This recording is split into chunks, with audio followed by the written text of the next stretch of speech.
Okay, so today we're going to be doing a tutorial video on the combat aspect of Graviteam tactics. I know there are several tutorials already out there and available, and they're excellent tutorials. However, they were created a couple of years ago, and Graviteam constantly updates this game, and some of that information presented in those videos may not be relevant anymore. I also wanted to create one concise video where new players or players that have played the game for a while but may not know all the nitty-gritty aspects of the game can come and look and find exactly what they need. So what I'm going to do is I'm going to go through basically all the aspects of combat in no particular order, but you can look beneath in the description section and you'll find time-stamped the particular thing you may be looking for. So let's say you want to learn how to do indirect artillery fire, which is something a lot of people have questions about, they don't fully understand. You can just go into the description, look up indirect artillery fire, hit the timestamp, and you're there. You don't waste time. So with that, we'll go ahead and get started. When you start combat, you're going to be greeted with the deployment screen, and you'll see that right here in the top left corner. Now, the deployment phase is basically where you set up your troops and your enemy sets up his troops. If you look out here, you'll see this large blue square here. You'll see a large blue square here, and that represents the area where the enemy can position his troops before combat. Similarly, the dark gray areas are the positions where you can place your troops. This is further divided into smaller squares, which relay critical pieces of information to the player. So if you look at the tiniest square right here, this represents the level of cover available, and it's pretty contextual. It goes from nothing to orange to yellow to green, green being the highest level of cover. And like you can look at the shrubbery right here and see that you have some cover. You've got yellow and orange. Along with in here in the forest, you have yellow. So it is pretty visually represented just by looking at the map, but these squares also give the information to the player as well. Moving outside of that, you have these little blue arrows, and that represents the distance that you can see in each direction if a squad's placed in that square. So like, let's say that you took this squad right here and you wanted to put them in this square. It's saying that looking in this direction, they're going to be able to see a little bit, but if you're looking out this way or this way, they should be able to see almost as far as the eye can see. If you get down to ground level and actually go to that, you can see how that's the case. So you can see just basically as far as his eyes will let him. The outside square, or the outside portion of the square, represents restrictions on troop placement. So like if there's nothing there, there's no restrictions. There's no restrictions on trench building. If there's orange, that means that you can place any unit you want there, including tanks, but you can't build trenches. Red means that only infantry can be placed there and trenches cannot be placed there. So red would be the most restrictive. Tanks can't go there, heavy weaponry can't go there, only infantry, and they can't be dug in. On a side note, trenches, they are built during the campaign when you have a platoon that is placed on one area of the map and they stay there for a turn. So like, let's say you do your first turn, you don't move the platoon, and they enter combat. When they enter combat, they'll have a little, right here, next to their emblem, they'll have a shovel, which represents that they are dug in. Now, if they start in this square and you try to move them, let's say you try to move them to this square, they would no longer be dug in. They do have to remain in their native square for them to be dug in, but that is how trench digging works in Graviteam. One other general thing you want to keep in mind during the deployment phase is that, like in this example, we're going to be staging an attack. We can go to our tactical map here and see that we're supposed to be attacking this position. You're going to want to keep your companies together. If you look at this toolbar down here at the bottom, each one of these counters represents a platoon, and normally it's color-coded. So I know in this example, this tank counter looks like it's in the same unit as the infantry right here. It's not the case. This is the battle editor, and it's kind of an anomaly. But normally it would be very well color-coded. So like if these all belong to the same company, they would all be green, and then this tank would be in its own company. It might be red. Again, just ignore that it's green in this example. It's incorrect. And then you have blue with your artillery. You want to keep these companies close together on the map. The reason being is that you'll have better command and control once the combat begins. So what you'd want to do is, let's say that we're going to attack this area. Let's go ahead and set up this infantry company. You'll start with the company commander, and you'll right-click to place him here. And what you want to do is you want to place him in some kind of general formation. So if you right-click and hold it down, you'll see this. This determines his facing. We want him to be facing forward, so we place him here. And this is your formation toolbar. We'll put them in line, and that will make the other squads in his company form in line around him. We'll do the same thing with the other infantry squads, placing them close to their commander.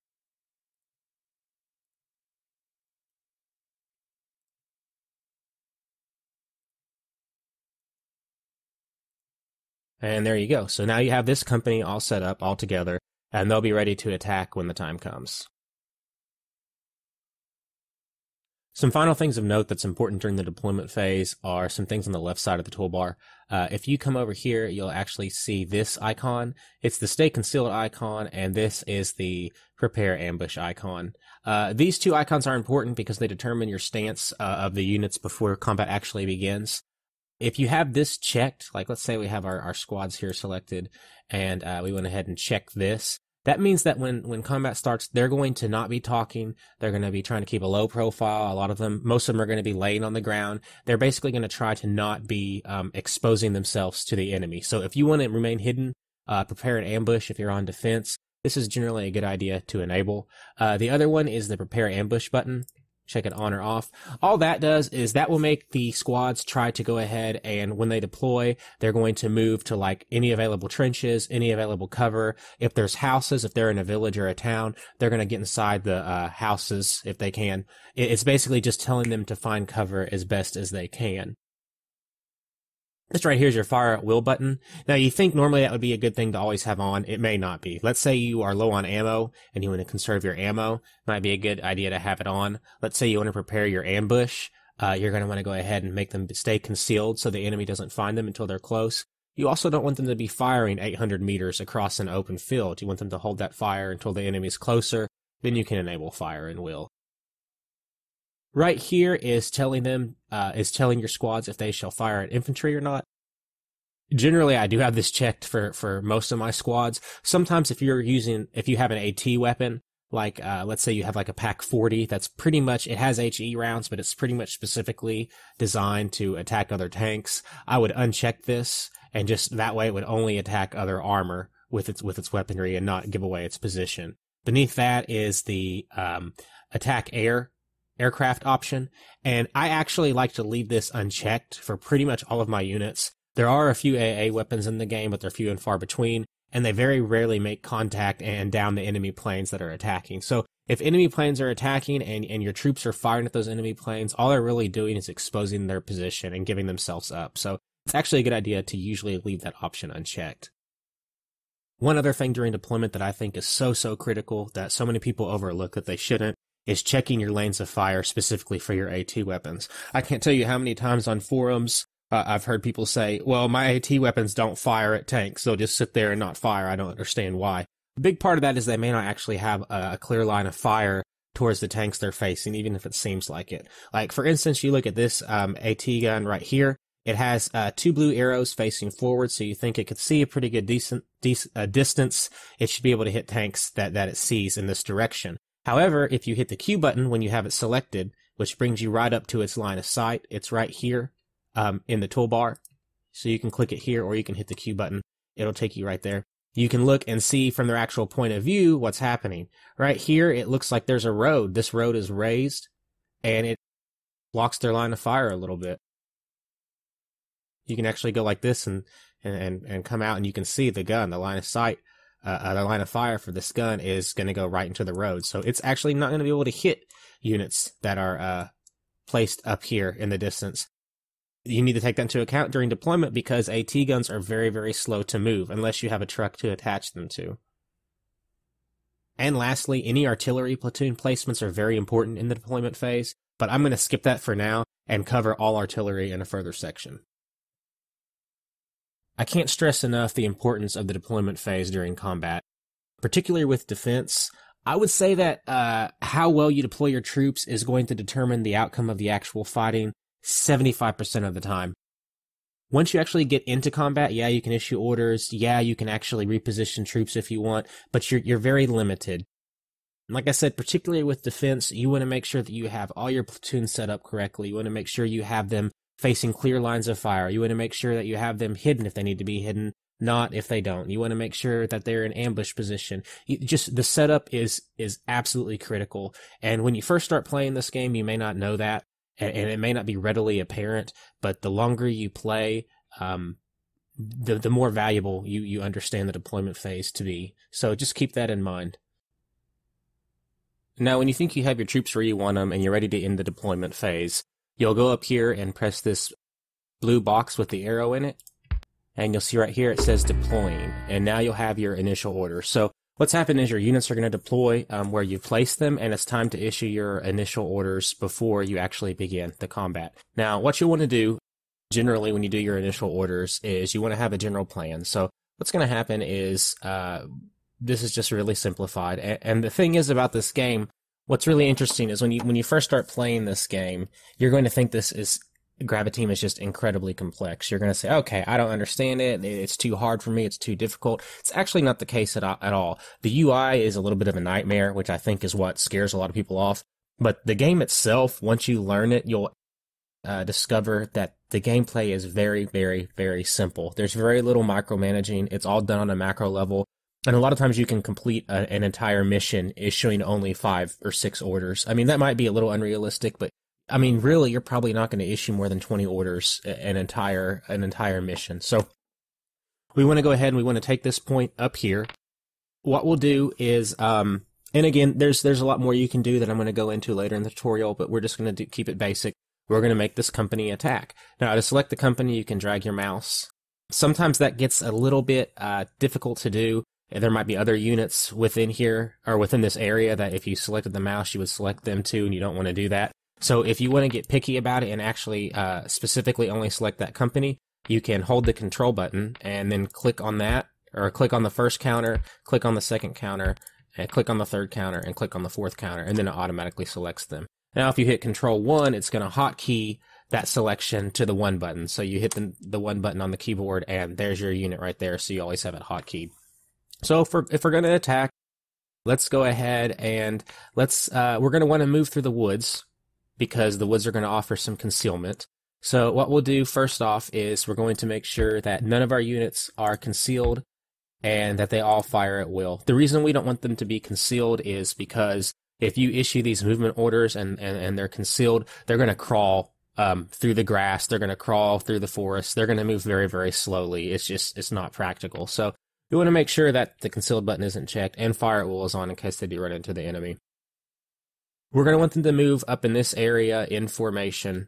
We'll right click up here, and then you're going to see this order wheel pop up. Now, the order wheel is just a way for you to relay commands to your units. It's actually all pretty basic once you get used to it, and it has tooltips. So if you look here, this is the attack portion of the wheel. This is the move. You have a march. You have a fast move. You have a covert move, take defense, recon, and assault. And there are things called modifiers to each of these. Like if you look at the assault button here, it's saying that the units selected are going to move in a dense line. It's going to be 1 line, and they're going to use smoke. If they're in tanks, they're going to remain buttoned. And if there's infantry and tanks together, infantry will move behind the vehicles. You can modify these actual modifiers and make them whatever you want, which is great. And we'll get into that later. But for now, if you're new to Graviteam, just know that these are all pretty basic, and they do pretty much what you think they do. So if we click this attack button right here, the troops are going to move in a formation that's an attack formation in 1 line, in a normal line, up to this point. Now, I will give you an example of using the modifier right now. You don't want to use smoke because you have a limited amount of smoke. If you look over here, there's you have 84 smoke left in your unit selection. You don't want to needlessly waste that smoke. So if you look, they're going to use smoke by default through one of the modifiers. So if I right click, I can go and expand the command wheel, and there's an option right here for smoke. If I click this, it'll deselect it, and I come here and right click again and move my mouse back over, you'll see they're no longer going to use smoke. So I'm going to left click here, and you'll see that's what the troops are going to do. They're going to form up and march to this formation. According to our tactical map, and you can actually see right here the trenches, this is where the enemy is taking a defensive point. So we want them to move here first, but then we want them to go ahead and move here, and then they'll stage their attack from this area. So what you want to do is you want to hold the shift button, and that cues your orders. You'll see the number 1 come up over that hand, and that means that this is going to be your first queued order. They're going to commit this order after they commit their first one. So we'll right click and tell them to attack again. And as you can see, here's 2 lines right here showing you what path they're going to take. Now, what we're going to do is have them attack this actual position. When we do this, we're going to go ahead and we're going to change it to assault. The reason being is because they're going to be in the woods, and we don't want to expose them to fire for too long. And that's pretty much all that we're going to have to issue as far as orders go for this company attacking. Another thing you can do in your initial orders that might be wise to think about is you can delay orders. Now, let's say that we want this company to attack, and we want this tank platoon to come, and we want them to pretty much scout out this area over here, but we want to wait until the attack gets underway, so we want to wait like 5 minutes before issuing the order. What you'll do is you'll select all your tanks, and you'll hold the shift key. Now, when you hold this shift key, there is a hourglass right here. You hit the hourglass to set the delay, and let's say we want to make the delay 3 minutes. So we'll say 1, 2, 3. So at 12:04, these units are going to commit our next order. We'll go ahead and click the apply delay, which means they're going to wait for 4 minutes. We're still holding the shift button, and then we're going to go ahead and click the attack button right here. So you'll even see right here it says -4, 12:04. At 12:04, these units are going to move in this attack formation. The reason you want to go ahead and do this now in the initial orders section of the game instead of waiting until combat begins and just waiting 4 minutes and having them attack is because orders have a cost. You are in Graviteam, you're assuming the command of, I guess, really probably like a battalion commander. It's kind of abstract. It's not really specific what command you are, but you are basically the battlefield general. You cannot give orders, a ton of orders instantaneously. It just won't work out. The communication lines will be jammed. So if you look right up here, next there's your command level. It's 100. The growth rate is 2, and it will tell you how much is required to actually give commands. So the more commands you give out, the lower your command level is going to get. And when you get to a certain point, you're not even going to be able to issue orders at all anymore. So you don't want to waste that. By making all of your orders queued in the initial orders phase of the combat, you do not actually use any of those command points. So you want to go ahead and issue all the commands that you can before you begin combat, so you don't waste your command points when you begin. So now that we've finished our initial orders, I'm going to go ahead and hit the play button to start combat.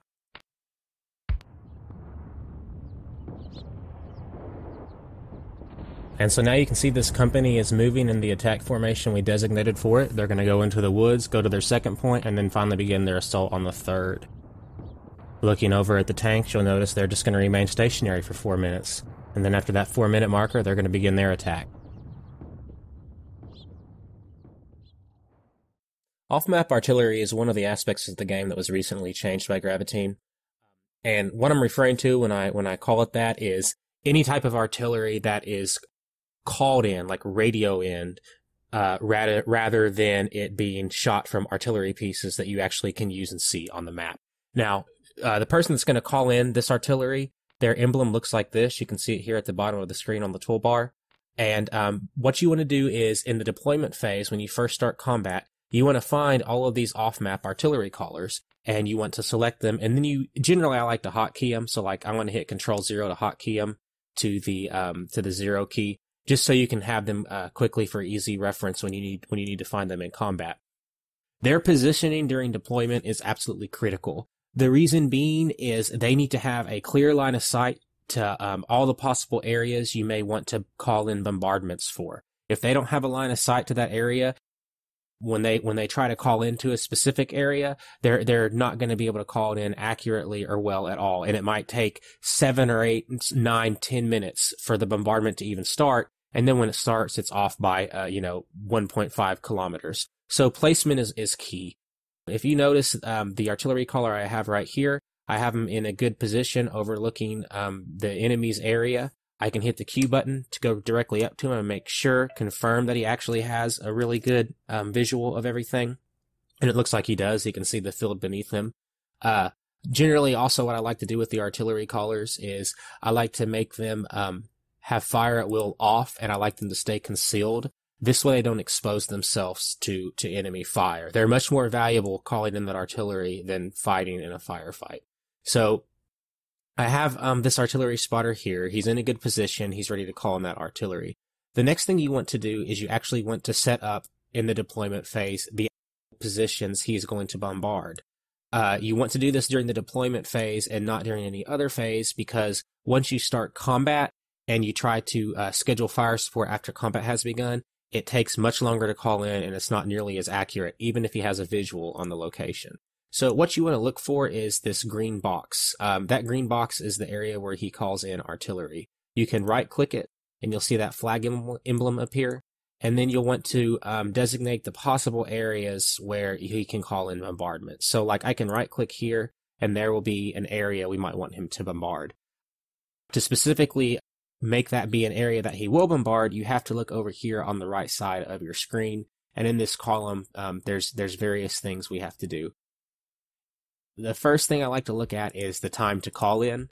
Generally, this actually doesn't really matter too much. I usually will make it immediately, which means that as soon as combat begins, he'll call in this order.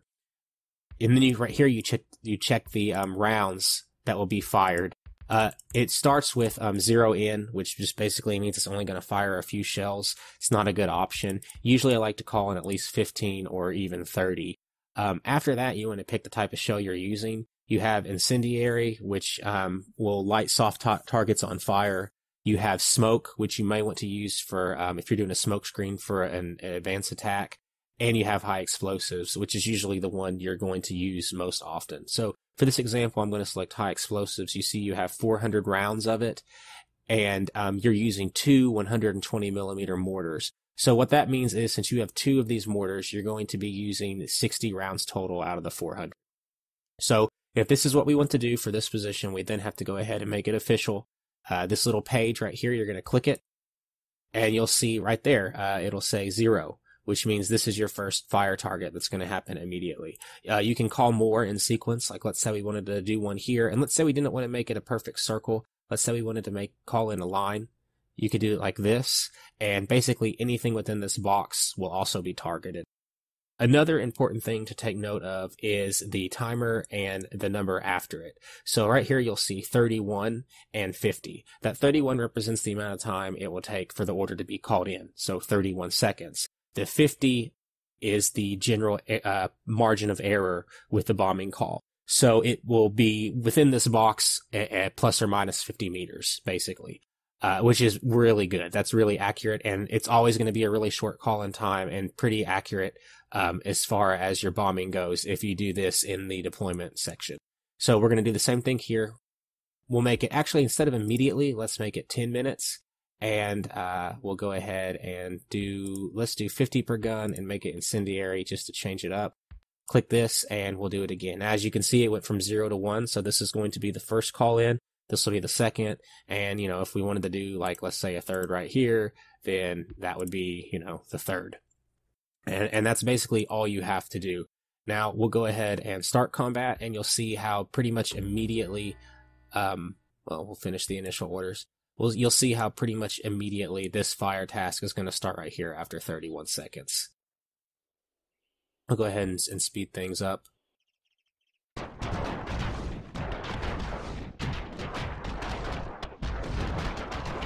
Now, let's say for whatever reason you wanted to cancel this bombardment.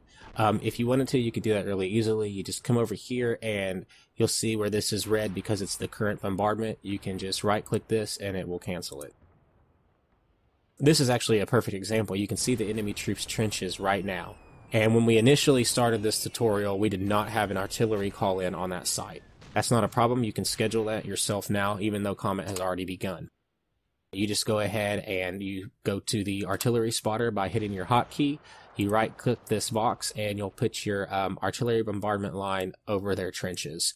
Now, you'll notice the call-in time is a little longer. It's only 43 seconds and there's a 50-meter margin of error. That's actually really, really good for calling in artillery after combat has started. It's usually not that accurate at all. Like sometimes, especially if you don't have good line of sight, which you do have good line of sight because you can see, basically, he can see everything from this position. But I mean, you literally can be a kilometer off in margin of error and it might take 7 minutes to call in. This looks like a good target. We'll go ahead and call it in. We want to let's do 30 per gun. Let's do incendiary. And let's go ahead and immediately and schedule it. So after 31 seconds, the bombardment will begin here as well.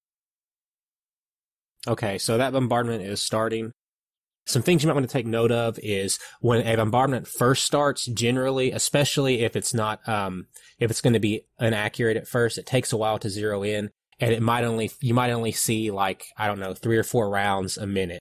Now, eventually that intensity is going to ramp up and you're going to see just tons of shells exploding left and right. It's a slow buildup sometimes rather than an immediate all at once shelling that you have to wait for. One final thing of note with off-map artillery is if you check right here where that page is, sometimes it will say scheduled fire support only when you place your cursor over it.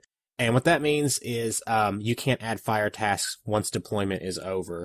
So if you were in combat and a situation arose where you had line of sight and you saw enemy troops, it wouldn't matter anyway. The only fire support you get is the fire support that you scheduled.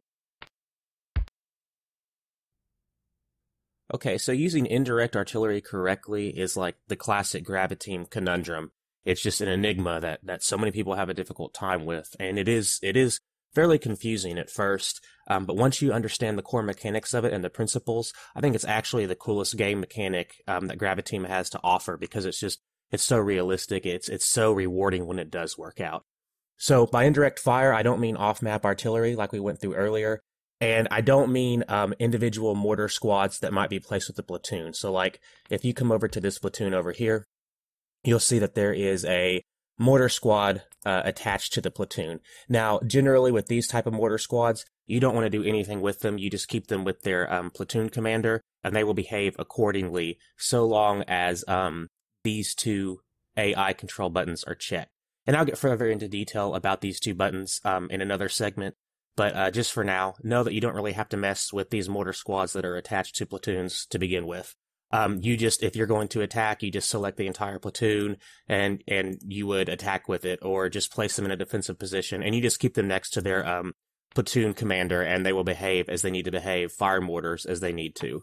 But as far as these heavy artillery pieces, there is a certain sequence of command that you need to go through, and it's really awesome to set up. So let's go ahead and take a look at these artillery pieces. And let's say that we're going to be focusing on a target that we know is right here.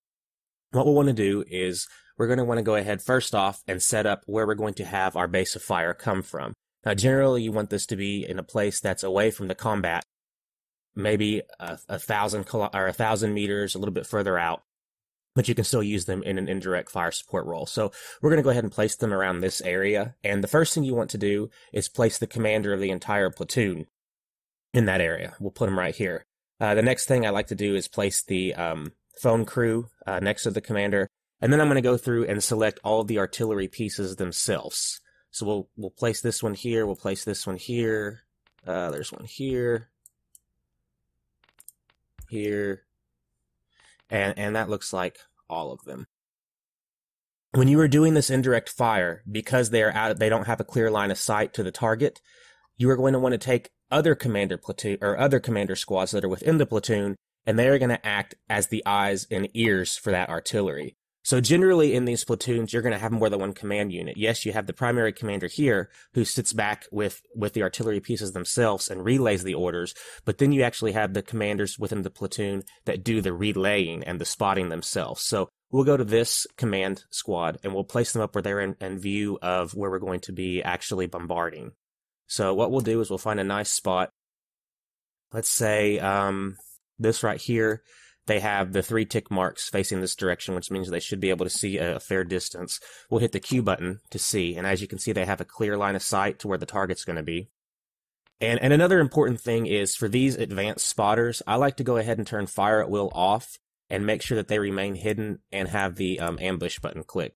The reason being is their primary job is the spotter, and we don't want them exposing their position and getting killed.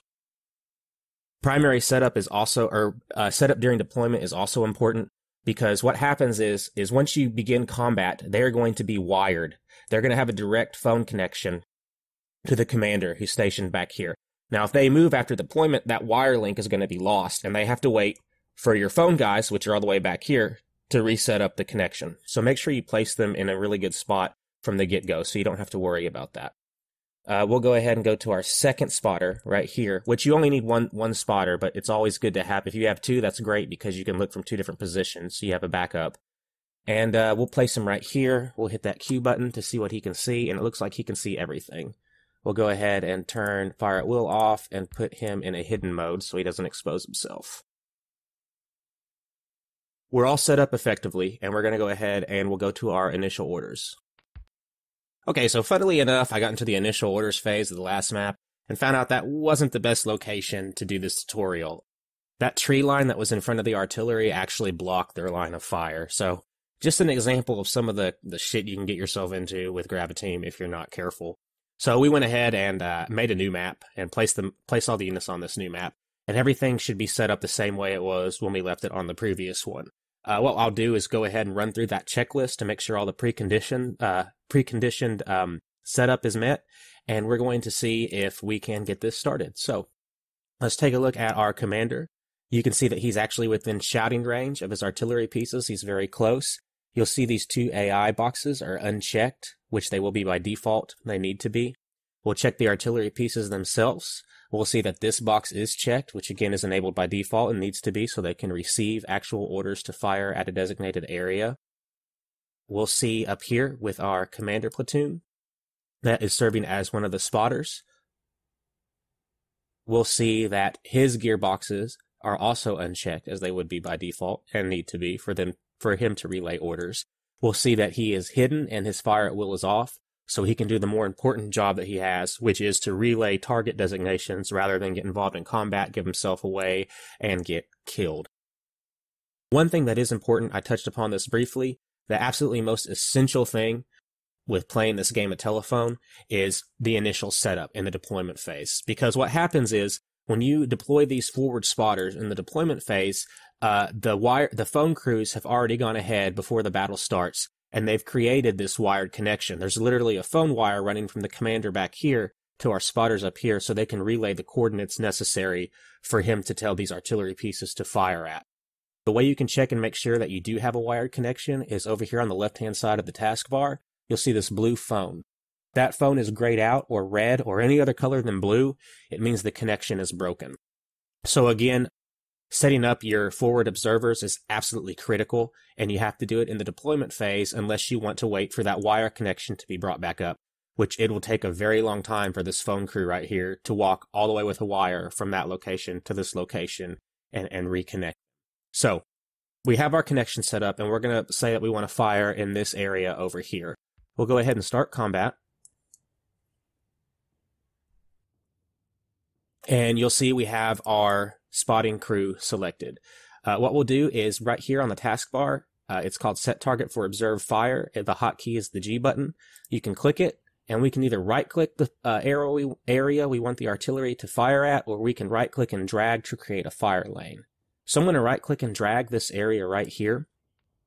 And because this spotter has a clear line of sight to that area, this bar is going to start filling up with a percentage. Now, once it gets to 25%, he'll have all the information he needs to relay that information to the commander back with his artillery right here. And you'll see now that it's hit 25%, he's going to shout these orders to his artillery crews, and they'll begin firing.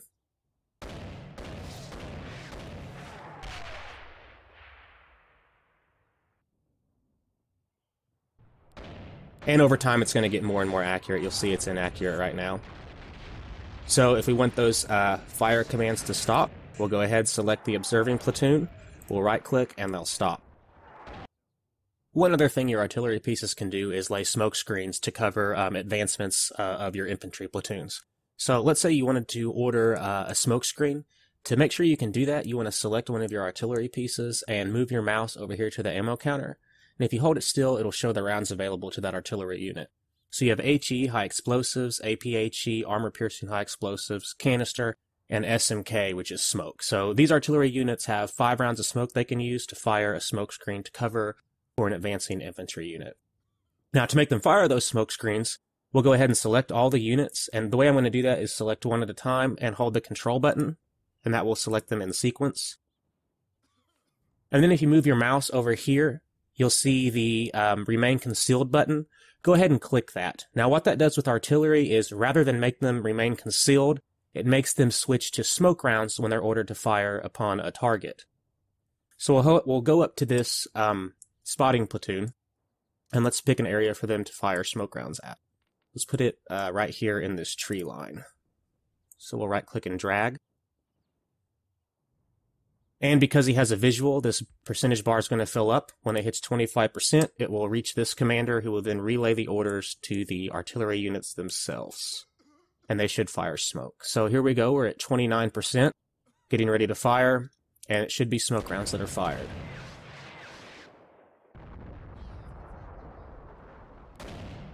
And as you can see, they are smoke. So we'll go ahead and cancel that order. And a couple more things you might want to be aware of with indirect artillery. You can see the fire at will button, it's checked. That has no bearing at all on the fire at an area command. All that does is that means that in addition to being able to fire, on an area that's designated to them, it also allows them to take initiative and fire any units they see themselves. Generally, I like to keep that checked. The reason being is if there is any enemy infantry or armor that approaches close to this artillery, you're going to want them to defend themselves, so I like to keep it checked. Has no effect, no bearing on anything else, but it just says that they can fire on units they see directly. The only situation where I may uncheck that is if I want them to hold their fire and not reveal themselves, or if you're low on ammo. If you run into any problems where you designate these orders and for whatever reason the artillery does not fire, it can be one of several reasons. First off, one of the preconditions that we talked about earlier isn't met, so you want to make sure that that's not happening. Second off, they could just simply not have the ammo, so they won't be able to fire. You might want to check for that. They may be out of range, or similarly, they may be too close to actually hit that area. They have to have some distance between themselves and the target. And lastly, they may just not have a line of fire. So they can receive the orders to hit a certain spot, but if something is blocking the path, they simply aren't going to be able to fire. Teaching yourself to just let go and resist the urge to micromanage might be one of the most difficult things to do in Graviteam. The reason being is you basically have to unlearn everything that's become second nature to you when you play an RTS. In fact, it's probably better to look at this game as you being like a real commander of an actual battalion rather than an all-seeing god that commands units at the click of a mouse like you would in a typical RTS. So what I'm going to do in this example is go through and actually play a combat section from start to finish, and I'm going to try to issue as few orders as possible, just to give you an idea of how you can coordinate everything in the deployment and initial order screen, like we talked about in some of the sections earlier if you watch them, and let the actual events unfold naturally without you getting too involved and trying to issue too many orders. Because if you do that, not only does it confuse your troops, but you have a command level bar up here, and if you issue too many commands once the combat is started, your orders won't be heard. It jogs up the communication lines. It's supposed to simulate how battalion commanders have limited control over all their micromanaging abilities in actual combat. So what we're going to do, again, just to reiterate, is I'm going to set up all these troops from the get-go, and we're going to go ahead and issue as many orders as we can from the get-go, and see how few orders we can get away with actually issuing once combat begins. The only thing I did differently in this scenario that I would normally do in any other scenario is I made the enemy troops visible at all times, and that's just going to make it easier for us to know the enemy's location and issue the orders without doing any scouting in advance. So we'll go ahead and begin. We'll go ahead and set up our infantry company first. It has 2 regular infantry platoons and 1 command platoon. We'll keep them close together, so we'll go ahead and set them up. We'll pick a staging area. This will probably be a decent one because it will allow them to remain hidden until they are ready to begin their assault. Place them in some cover.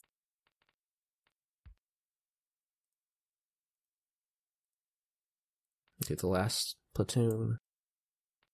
I'll individually place them in cover.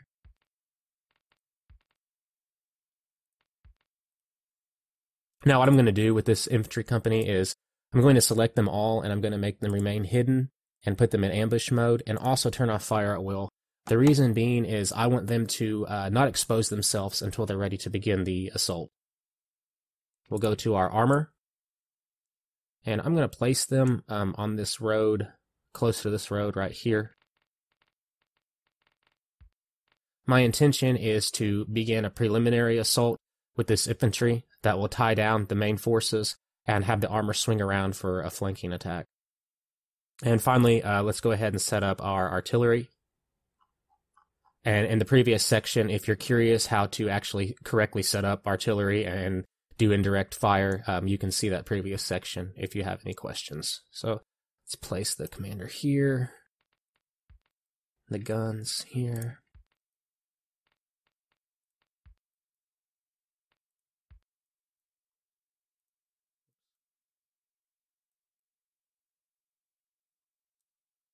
Let's make sure that they're not obstructed from firing.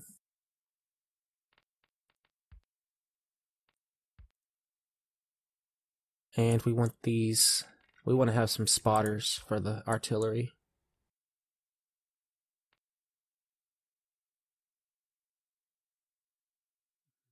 Place him here.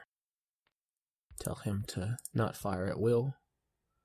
And that way, as you saw in the previous section, he doesn't expose himself to our other spotter. And, let's see if we can find a good spot. There's really not that good of an area for him to spot. We'll see here. At least he can see he has some things within his line of sight. Hopefully troops will be within his line of sight.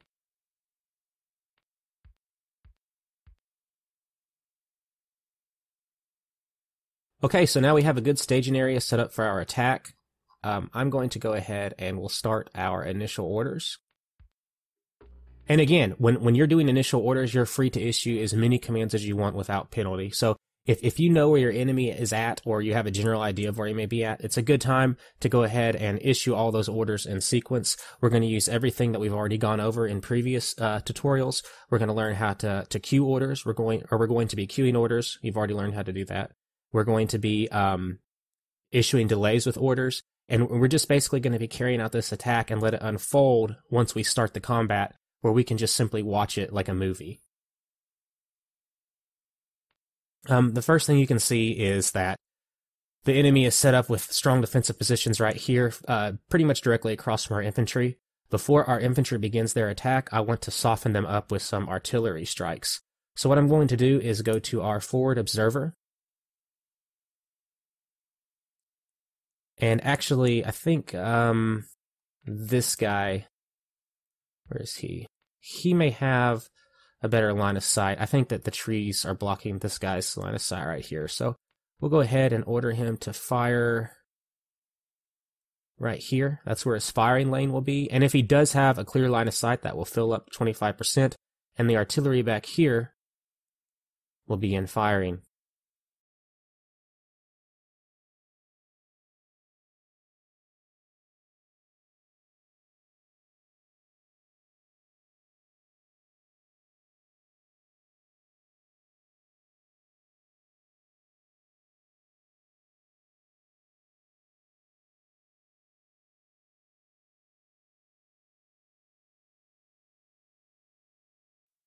So we'll see this artillery is set up correctly. The main platoon commander is here so he can relay the orders. And what I'm going to do is I'm going to allow that bombardment to continue for, let's say, a minute. And then once a minute has passed, I'm going to have this armor swing around for a flanking attack. So what we'll do is we'll go ahead and shift click on the delay button, and we'll set a delay for 1 minute. Still holding shift, I'm going to hit apply delay. You'll see that number 1 button, or that number 1 appear over the hand on the cursor. That means this is a queued order. I'm going to have them march, which means they'll go up on the road up to this position. And then I'm going to have them attack into this position. Now when I have them attack, I'm actually going to set them into a double line and place them close together because they don't have a lot of space to work with. But after 2 minutes, they should march up to this location on the road and they should begin their attack. And one other thing I'm going to do is I'm going to actually declick or unselect this at infantry fire button. And what that means is that these tanks will not fire at infantry. They are only going to fire at armored vehicles. I don't want them to be distracted firing at soft targets. I want them to be able to engage these tanks and these armored vehicles up in this defensive location. Now let's go to our infantry finally. And a way you can select all your infantry at once is you can just click right here. You can hold down the control button, click the next platoon, and click the next platoon, and all of your infantry will be selected. I'm going to have them wait for, let's say, 2 minutes instead of 1, so I'm going to shift click the delay button, wait 2 minutes, still holding shift, apply delay, and then all I'm going to do is click right here in the middle, right click, and I'm going to change the attack modifier. I want them to stay in a single line. I want them to be medium spaced. I do want them to use smoke, and I want them to be able to maneuver while they attack. So I'm going to right click here again, then left click, and after 3 minutes they'll begin their attack. Now if all this has been set up correctly, this should all just be done perfectly as soon as you start combat, and you're really not going to have to issue any more orders. You can just sit back and watch it all unfold.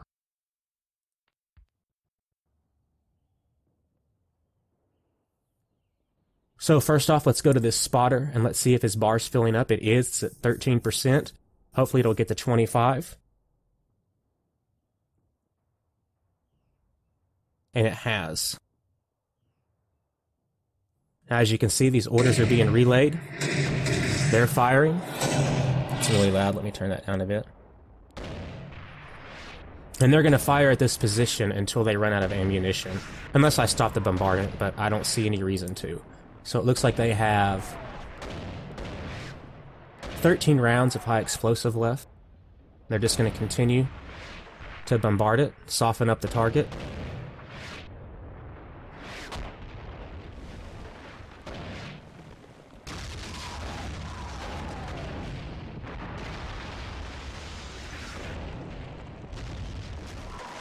And pretty soon we're going to see our tanks start to move out. It's timed actually pretty well. They're going to expend all their ammunition at about the same time these tanks start moving. And then once our tanks reach this position to flank, our infantry should begin their assault.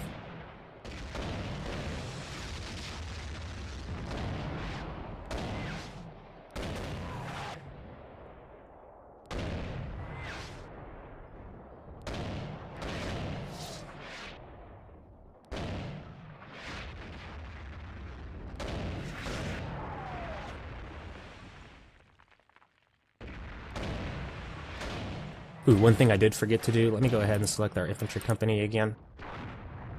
We want to make sure that once they begin their attack, we turn fire at will on and turn the concealed button off. The reason being is we obviously want them to fire at will once they begin their assault. And also we want the conceal button to be unchecked, because if we don't, they're going to crawl and try to remain hidden during their attack, and they're not going to be able to produce an effective amount of firepower upon their target. So generally when you are attacking, you want to make sure that your stay conceal button is unchecked. I'm going to wait till they begin their assault, though.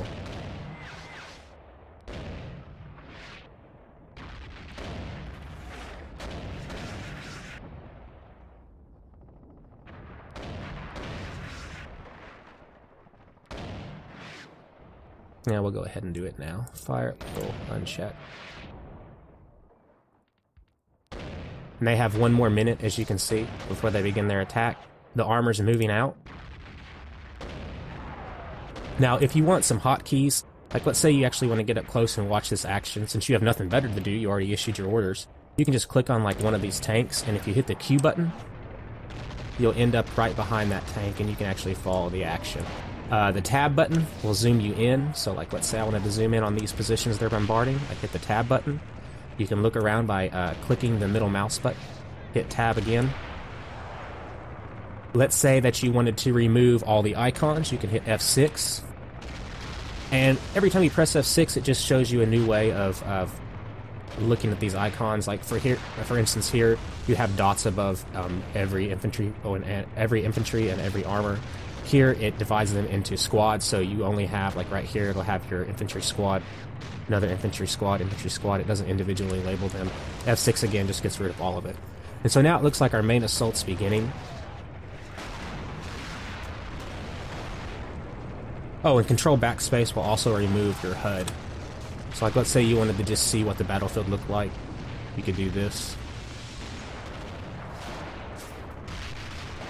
You can see our infantry is beginning their attack, and our armor is as well.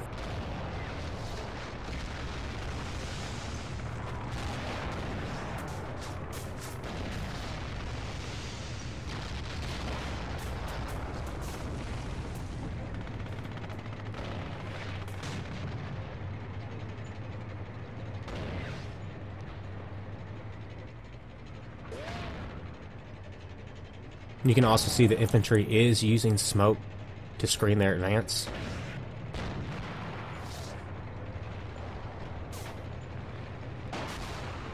And now it looks like the artillery bombardment has ended. So fairly good timing with how everything was coordinated. We got a little lucky there. Armor's still moving up.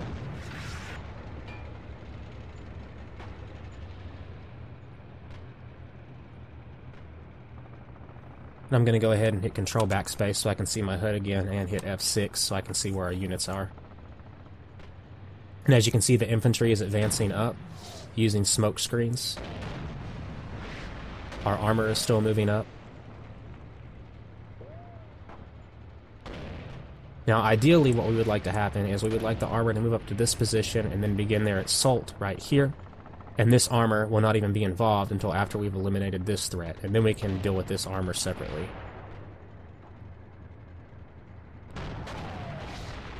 And again, clicking on the armor. Well, actually, you'll see I must not have done that properly.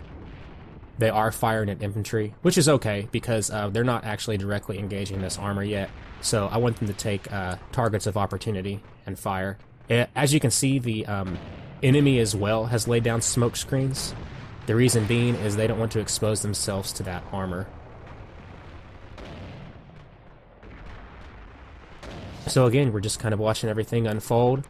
My primary concern right now is this armor up here. It looks like they're not getting involved, so we can focus exclusively on removing this defensive position.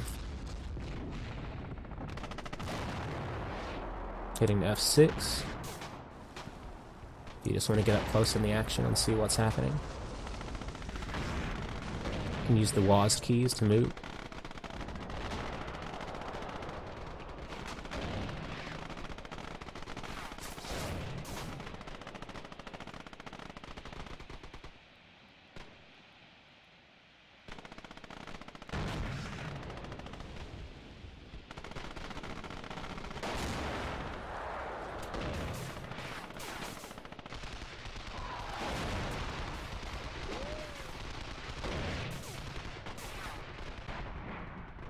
Now it looks like our armor has reached its first point, and now it's going to begin the flanking attack.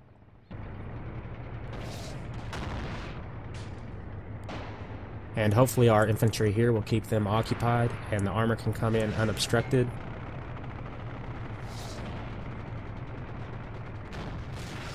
And again, here's an example of where you may be tempted to micromanage. You're saying, oh my god, all this armor is just bunched up together, acting retarded. Yeah, I mean, that happens at times, but if you issued commands right here, you're just going to confuse them more. It's best to just let it play out. They're lining up for their assault, and they're going to carry it out. Just be patient. And hit F6 to see how close our infantry is. And as you can see, they are getting closer.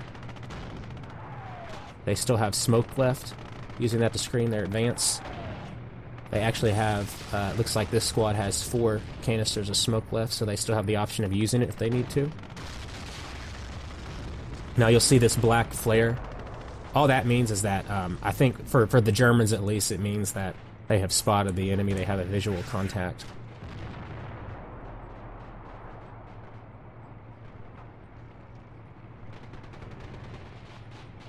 Again, I'm just being patient, I'm allowing this attack to develop. I know it's not perfect, sometimes that happens, but it's better to just let it develop than you try to force anything.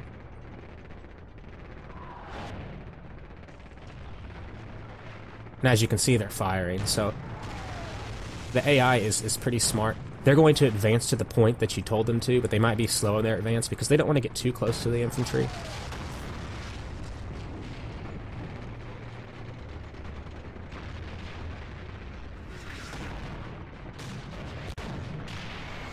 So now they're using their HE rounds.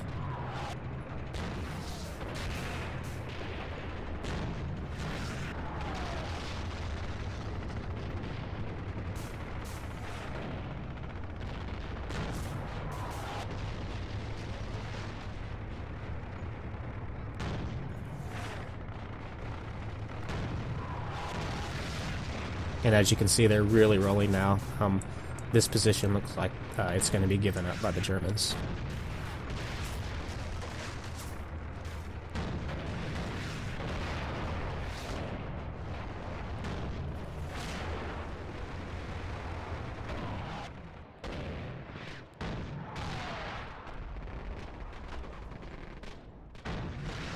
I can see the enemy armor is beginning to move. It reacted fairly slowly, so it looks like we're safe. They're blocked by this tree line. There's a pretty good holdout right here. Now, if I wanted to, I could have ordered my artillery to fire specifically on that point, but they've expended all their ammunition, so we're just going to have to assault it. You can see these troops right here. I'll hit Q. And they're going to engage in close combat.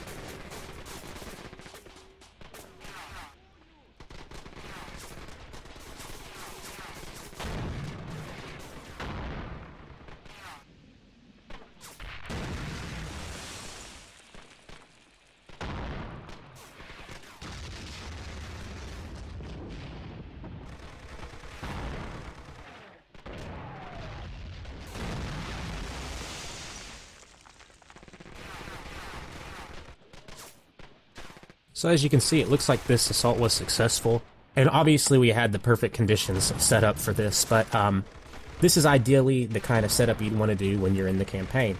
Now, I knew where the enemy was at all times. I had basically all the troops I needed to take the position, so yeah, it was easy mode, but this is just an ideal situation, and it's what you want to strive for when you're playing in the campaign. If you notice, once we actually started the combat, there was very little orders given. I might have messed up on one or two things and had to correct that. The tanks weren't firing at infantry, or they were firing at infantry and I didn't want them to. Turned out that was fine, actually. Once they got into range, I did want them to fire at infantry. But there was very little orders I gave once combat actually started. In fact, I don't think I issued any orders. I think I told the infantry to fire at will and to remove their concealed stance, but that was it. And as you can see, everything just unfolded. We were able to sit back and watch. In this example, we're going to be working on setting up an ambush. In the battle editor, I scripted some AI APC columns to come down this road, and we're going to try to ambush them and not expose ourselves until they're directly on top of us.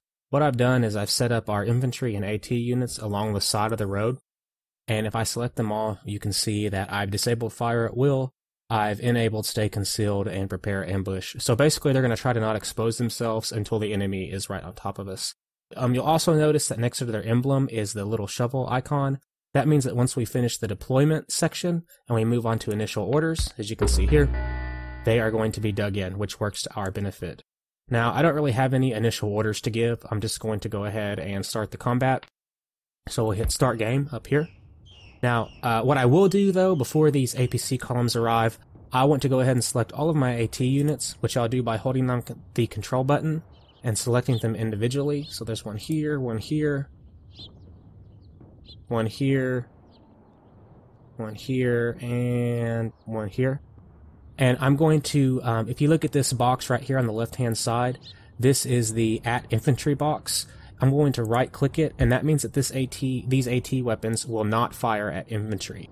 They are only going to fire at the APC trucks coming down this road.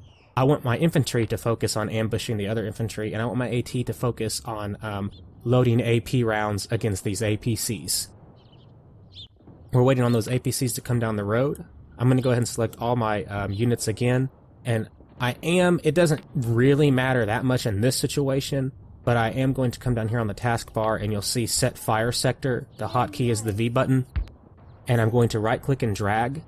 And what this is going to do is, if you look on the right-hand side of the screen, they are not going to fire outside of a 281 meter radius. So I'll go ahead and set that. And if I select an individual squad, you can actually see it's shaded in this green area that they're confined to firing within. It doesn't really matter because the fire at will button is disabled. They're not going to fire at all until I enable this button.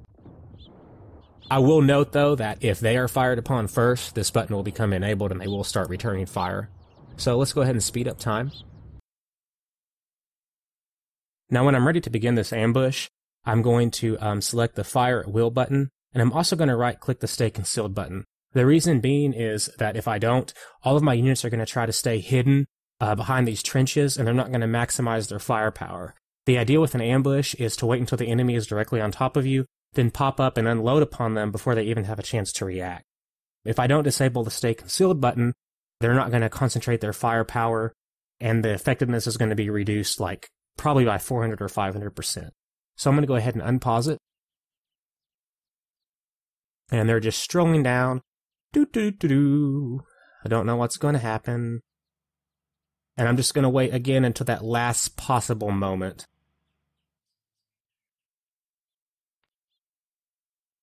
So now's probably a pretty good time. I'm going to disable stay concealed and enable fire at will.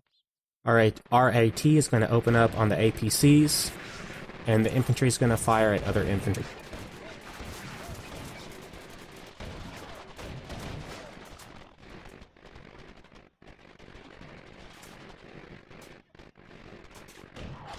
I believe these AT guns are 76mm, so they're going to be pretty effective at taking out those APCs. They could even take out Panzer IVs fairly easily at this range.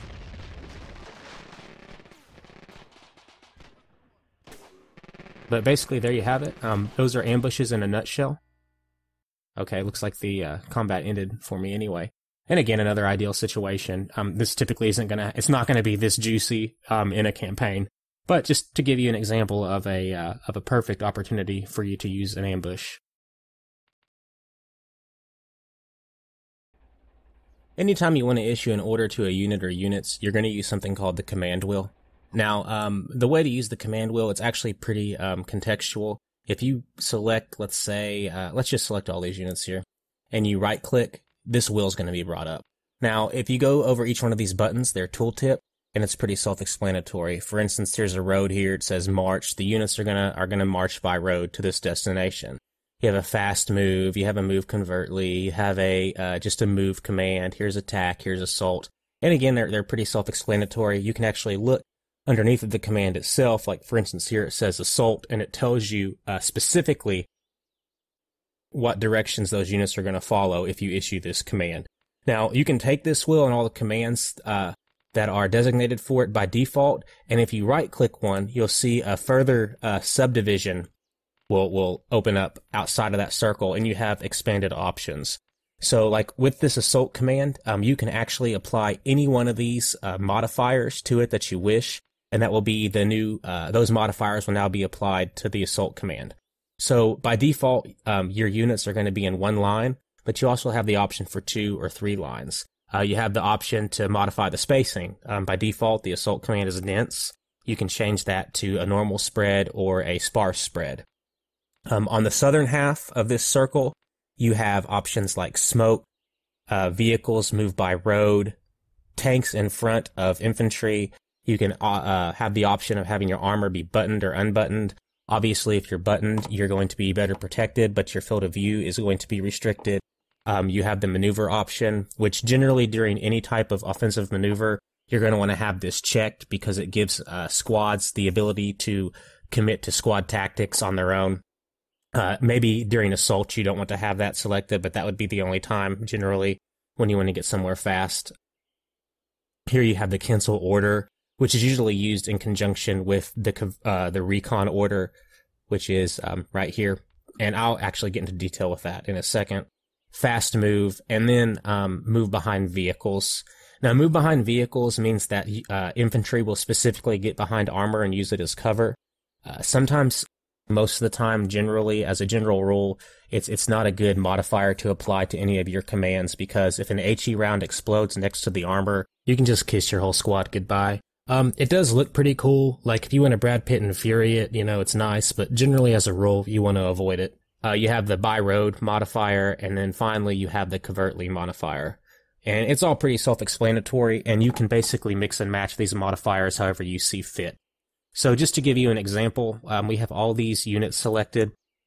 Let's say we want them to march by road to this point. We can right-click, and then you'll see march, the march command. And by default, it's a dense column of 3 lines, and they move by road, they move fast, and tanks go in front. So for our purposes, that will work. We'll left-click, and they'll go ahead and carry out that command. You see them starting to form up. And if you want, you can queue orders. I know that we've gone over this a bit in some of our previous tutorials, so I can shift-click, or I can just hold down the shift button, and you'll see that number 1 pop up over the cursor. And let's have them after that. Let's have them do an attack command. Now I'm going to modify this, so instead of actually left-clicking it, I'm going to right-click it, and then I can apply my own modifiers to it. So right now it's going to be in 2 lines. I'm going to change that to a singular line. I'm going to change it to a dense formation, and I'm going to turn maneuver off. I'm going to unbutton the armor so that our armored commanders can look around and see what's around them and have spatial awareness. And I'm going to keep tanks in front. I'm also going to disable smoke. I don't want any of my units to waste their smoke grenades. So now that I finish that, I can right-click it and then left-click, and that will be the second command that that the troops follow. I'll go ahead and speed up time. And you'll see all these units falling in, and the infantry is going to march in columns of a width of 3.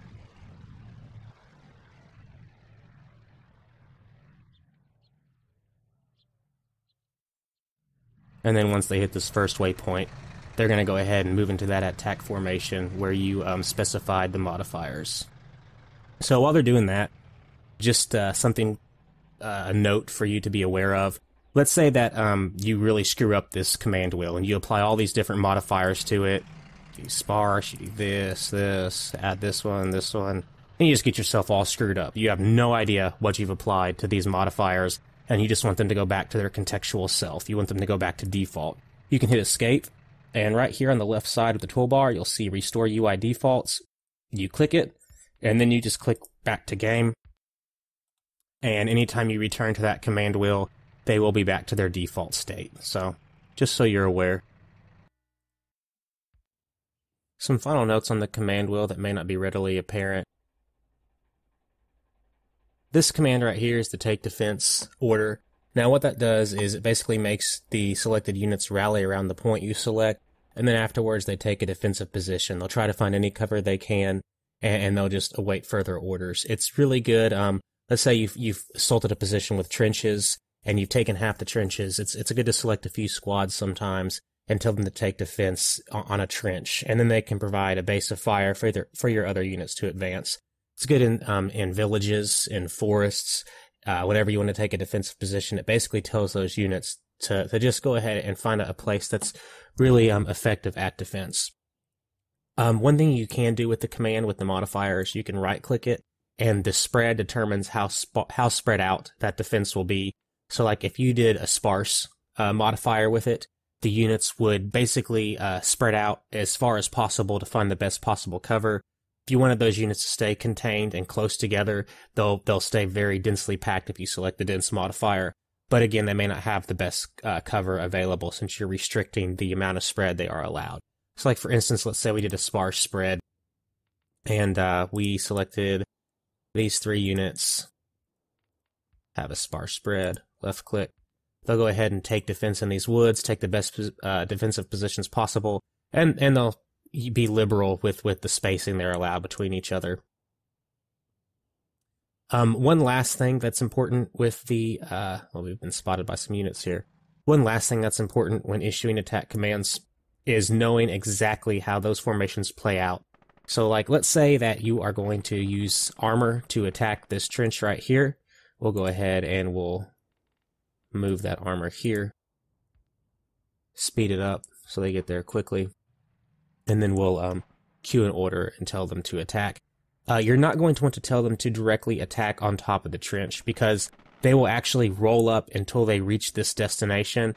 And not only will they be exposing themselves to handheld AT and heat rounds, they're in danger of rolling into the trench itself and getting stuck. So with armor, what you want to do is actually issue the attack command a few meters back so they don't roll on top of the trenches. So if you wanted to attack this trench with armor, you would do the attack command right here.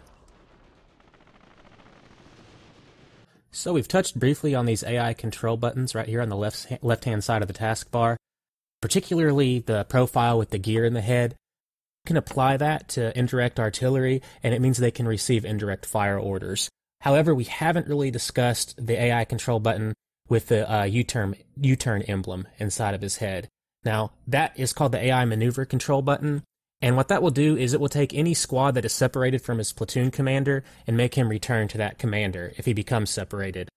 Generally, that's on by default, and it's a good idea for squads to have on by default. The reason being is because Graviteam Tactics simulates really realistic command and control mechanics, and if your squad members are away from their platoon commander, there's really no effective way for that commander to relay orders to him, and so you're going to tell your platoon commander to issue an order, and it's not going to get sent to that squad. So typically you do want that squad to remain within shouting range of his platoon commander. They don't often carry radios. There are cases, however, where I like to go ahead and manually disable this button, and I'm going to give you an example of why right here. Particularly with support units such as machine guns, sometimes I like to set up a defensive net to cover a wide area to be able to suppress infantry. So if we take this platoon right here, this is a support platoon, you'll see that the commander's placed right here, and I might want to place one of the MG42s, let's just say right here. Now obviously I'm not looking to see how good line of sight is or how good cover is, I'm just giving a quick example, but you might set up defensive positions like this at times, and you see that they're covering really a wide area, probably about a kilometer of area that they're going to be covering to suppress infantry assaults.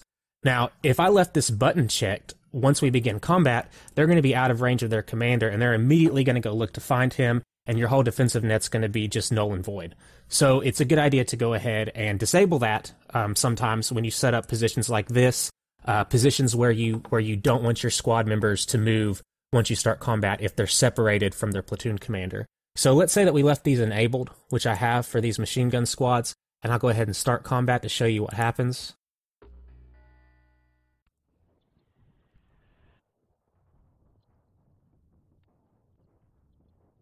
And there you go. As you can see, he's trying to return to his commander.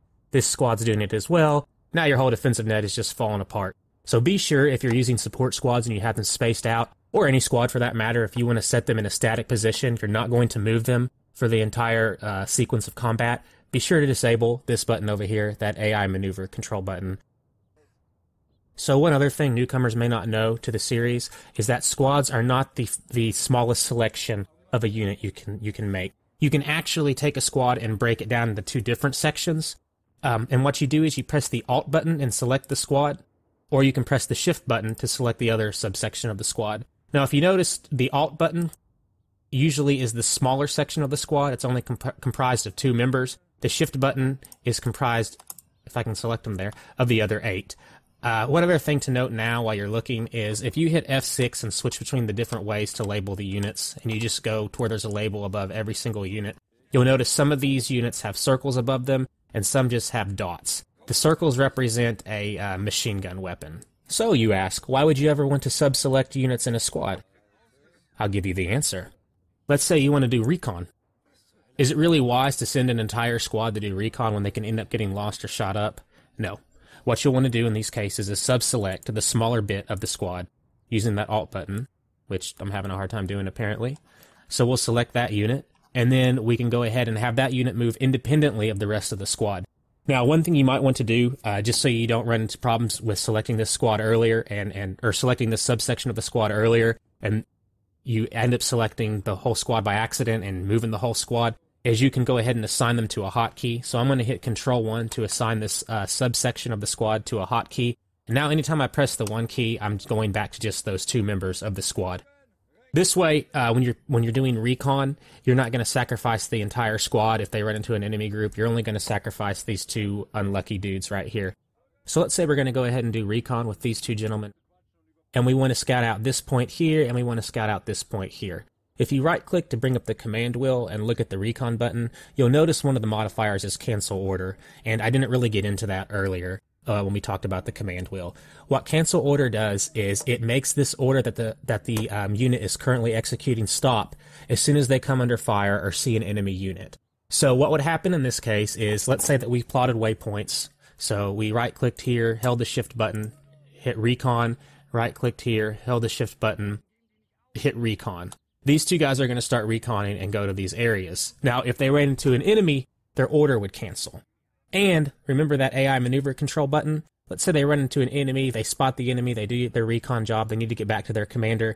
This AI maneuver button is on, so when that order cancels and they have no further orders, they're going to try to return to their platoon commander. So that's an effective way to recon. There might be a time when you don't want to use this AI maneuver control button. because you want to have advanced scouts that just stay in a static position and they screen for you so you can tell when an enemy is advancing. You can do that as well. You can just alt-select a squad.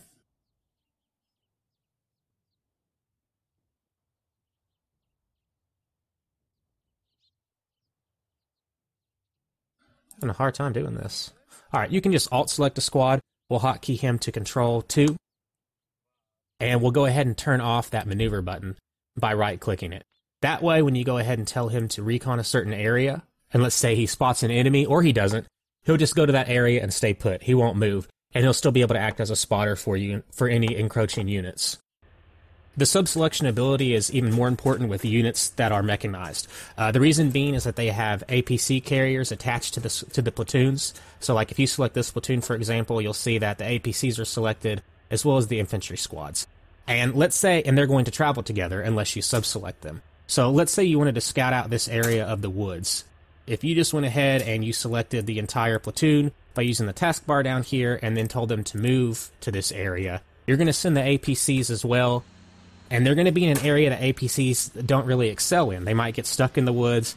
They're going to be vulnerable to close infantry attacks. You just don't want to send those APCs into the woods with the rest of the infantry. So what we'll do is we'll cancel the order and we'll use the sub-selection ability. We'll hold down the Alt button and we'll select the platoon again. And if you notice, this time just the infantry is selected. Again, we can hit Control 3 and assign this infantry to the 3 hotkey. So anytime you hit the 3 button, you're only selecting the infantry, and you can move them out into the woods rather than sending the APCs with them. If you have infantry and they're not mechanized, but you have panzers available, you can make the infantry ride on the panzers. To do that, you just click on an infantry squad, and then you control-click on a tank. And there's a button over here. It's called the Mount button. You just press it, and the squad will go ahead and get on top of the tank. So let's do that for all 3 squads here.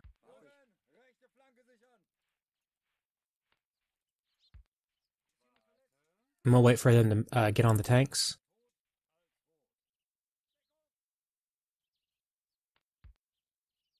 And now we'll have them move to their destination. You can just you can just select the tanks. And let's say we want them to go to this location. You can shift-click to queue an order. And then we can tell them to dismount upon arrival.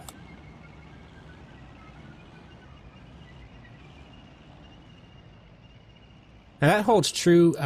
The mount option is available for several units in Graviteam. For instance, let's say you have AT guns. They're very, very slow to move by hand just because they're so heavy. If you'd like, you could select a truck if you had one available on the map and also select the AT platoon. And you could use the mount command as well, and they'll hitch it to the back of the truck, and you can move much faster to your destination. Similarly, with APCs, you can have your infantry inside. You can choose to have them mounted or dismounted, and you could do the same for artillery pieces. Now up here you see that our queued order was executed and the soldiers have dismounted from the panzers. Oftentimes, if you want tanks to get anywhere by road and have them arrive there quickly, it's best to order the tanks to get there individually by road. It's kind of a pain in the ass, but if you try to make all, like let's say you took this entire panzer platoon and you tried to just select them all and right-click on a road up here, and you did march by road, like you would, obviously that's intuitive, that's what you think you would do. They actually will not go full speed often because they'll bunch up and they'll get into the stop-go type of situation like you can see here.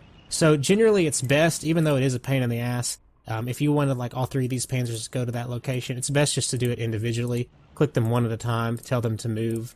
And that is an issue with the game, but just be aware of it because you do want your panzers going as fast as possible if you need them to get to a location.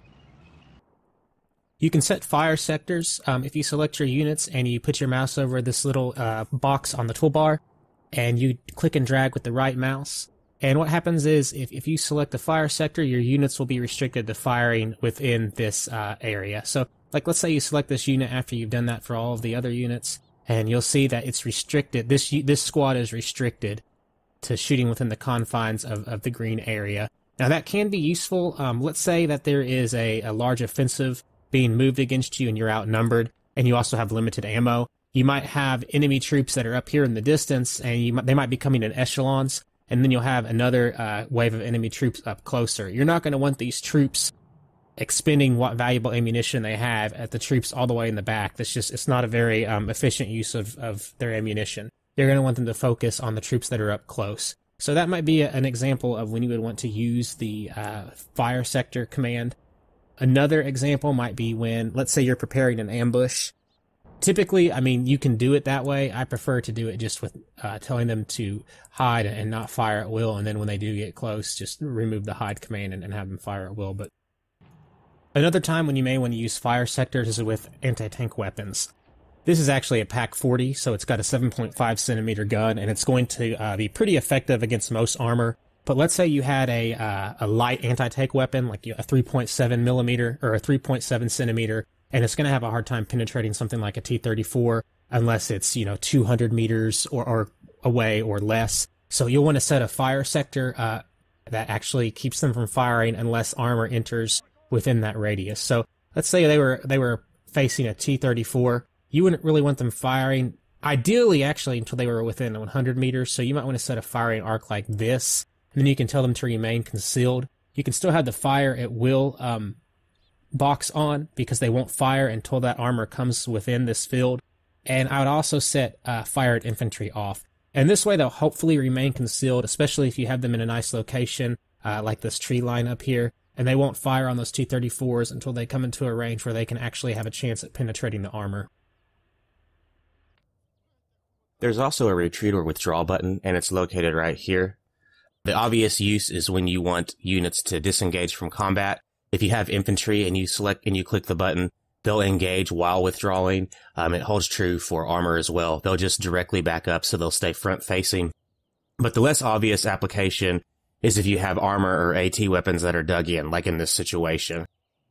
A lot of times in World War II, especially with inexperienced tank crews, they'd try to maneuver around trenches and they'd end up getting stuck. And that holds true in Graviteam as well. So let's say if we selected this Sherman and we right-clicked and told it to fast move here, there's a good chance it's going to get stuck. The way to avoid that is to select the armor and simply hit the withdraw button. And you'll see they're going to back straight up out of this trench, no problem at all. You can do the same with AT as well. You hit that withdraw button, they'll back straight out as well, and there shouldn't be any issues. So just a tip,